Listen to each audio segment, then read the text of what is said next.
Members, the question is that Clause 1 stand part. Those of that opinion will say aye.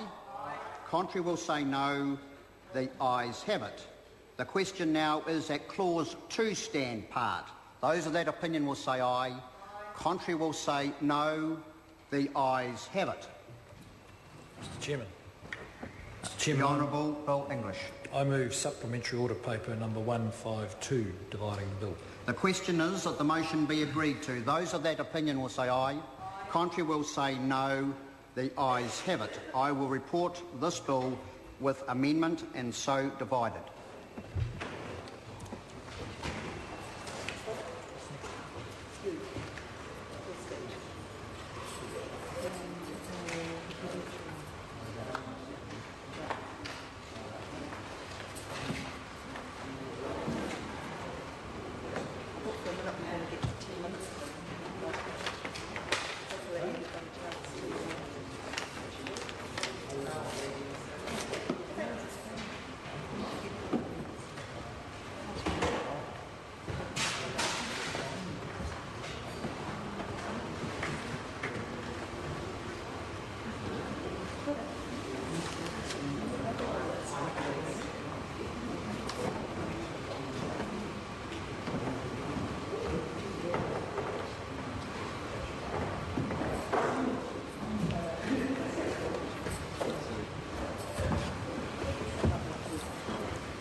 Mr Speaker. Mr Chairman.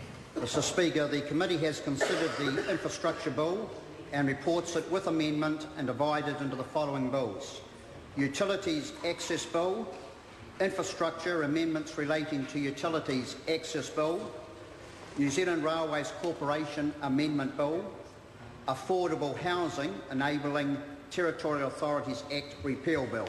Mr Speaker, I move that the report be adopted. The question is that the report be adopted. Those of that opinion will say aye. To the contrary, no. The ayes have it. Those bills are set down for third reading next sitting day. I call on Government Order of the Day number 2. Insurance Prudential Supervision Bill, second reading. The Honourable Bill English. Mr Speaker, I move that the Insurance Prudential Supervision Bill be now read a second time. Mr Speaker, I want to begin by thanking the members of the Finance and Expenditure Select Committee for their prompt but rigorous handling of the bill. This is a fairly complex piece of legislation that brings prudential regulation to an industry that has not previously been legally subject to such requirements. The bill has been widely consulted with stakeholders prior to the Select Committee, which received and considered 57 submissions and heard 31. Not unexpectedly, the submissions covered a broad range of issues, and the committee is to be congratulated for the depth of analysis and its unanimous recommendations. And I think that unanimity, Mr Speaker, may well have come from the fact that this Parliament has spent a good deal of time in the last 3 or 4 years under the previous government and this one updating the regulation of the whole financial sector. The key purposes of the bill are promoting the maintenance of a sound and efficient insurance sector and promoting public confidence in that sector. It will achieve this through the establishment of a framework for prudential regulation of insurers, including licensing of insurers, imposing prudential requirements on them, providing for the supervision by the Reserve Bank of insurers' compliance, and conferring certain powers on the Reserve Bank to act in respect of insurers in financial distress or other difficulties. The bill focuses on the licensing and prudential regulation of insurers carrying out business in New Zealand. It does not offer New Zealand licensing to insurers that do not carry on or propose to carry on business in New Zealand or that do not have New Zealand policy holders. Overall, the provisions and requirements of the bill are generally aligned to established worldwide insurance regulatory practice, and despite imposing new requirements on insurers, are not radical in comparison with other measures internationally. Industry has generally acknowledged this approach and as a result is in general support of the regulatory model in the bill. Compliance costs associated with this bill are not considered to be high, with a largely self-administering approach applicable to the compliant insurers. The bill contains a strong emphasis on director and senior officer obligations and accountability. The committee's recommended a number of practical refinements to clarify the scope and application of the bill.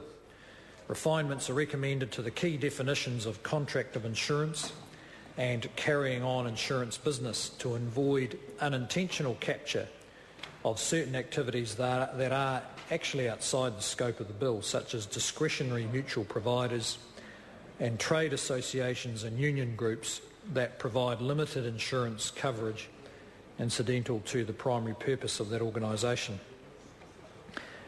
In addition, and as a means of ensuring compliance costs are not disproportionate for very small insurers, limited exemptions from certain compliance requirements are recommended for existing very small insurers with premium levels below a specified level and friendly society insurers. There's been considerable thought applied to the treatment under the bill of overseas insurers carrying on insurance business in New Zealand.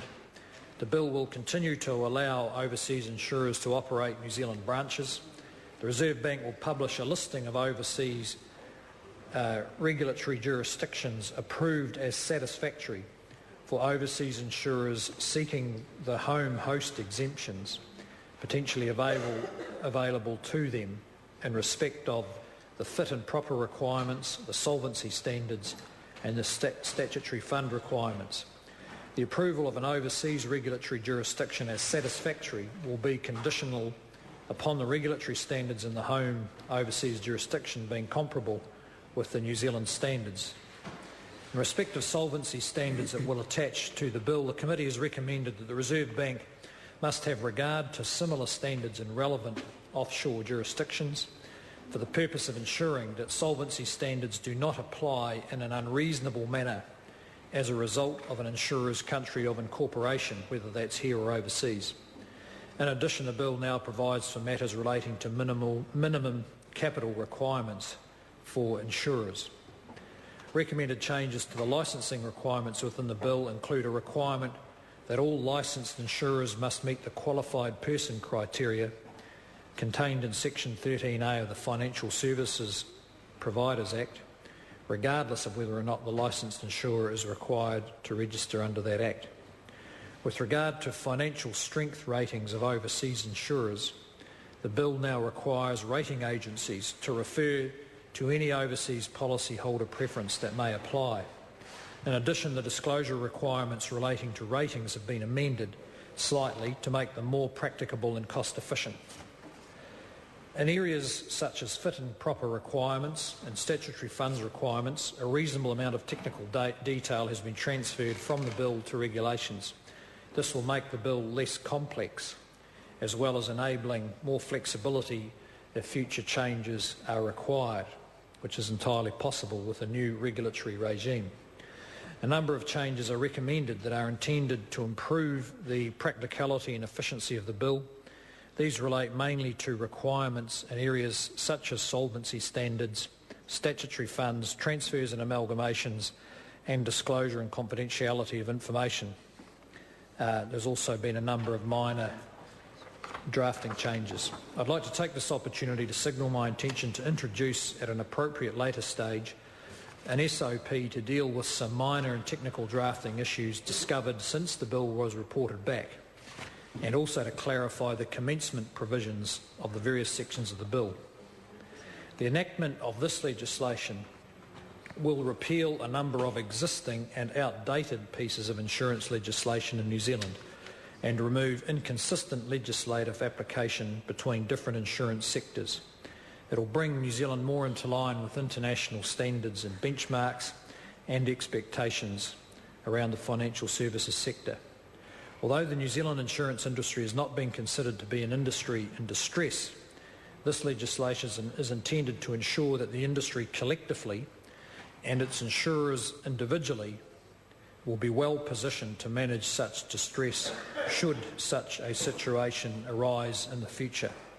Mr. Speaker, it is pleasing to be part of a process which is regulating a sector ahead of a time of crisis or a time of distress.